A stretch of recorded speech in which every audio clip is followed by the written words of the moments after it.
শহীদ হয়েছে যাদের লাশও পাওয়া যায় নাই, যারা গুম হয়েছে তাদের বিচার বাংলার জমিনে হবে। হাসিনা পৃথিবীর যেখানেই থাকবে সেইখান থেকে তাকে আমরা ফিরিয়ে নিব এবং এবং এবং এই যে ডিবি হারুন বাতের হোটেলের মালিক হারুনেরা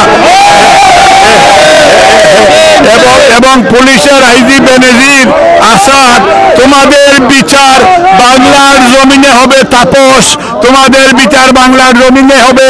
শেখ পরিবারের এবং এই পাগল হাসান, ফরেন মিনিস্টার, ইন্ডিয়ার এজেন্টরা, তোমাদের বিচার কাউয়া, তোমাদের বিচার বাংলার জমিনে হবে ইনশাআল্লাহ।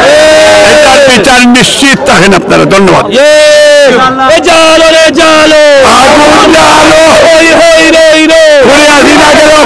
হাসিনা গেল হাসিনা দেখা যা আইসে তোর বাপ দাদা, আইসে গো তোর বাপ দাদা ও হাসিনা দেখা যা, ও হাসিনা দেখা যা আইসে রে তোর বাপ দাদা, আইসে গো তোর বাপ দাদা এ হাসিনা দেখা যা, ও হাসিনা দেখা যা আইসে রে তোর বাপ দাদা, ও হাসিনা দেখা যা আইসে রে তোর বাপ দাদা। দৌড় দৌড়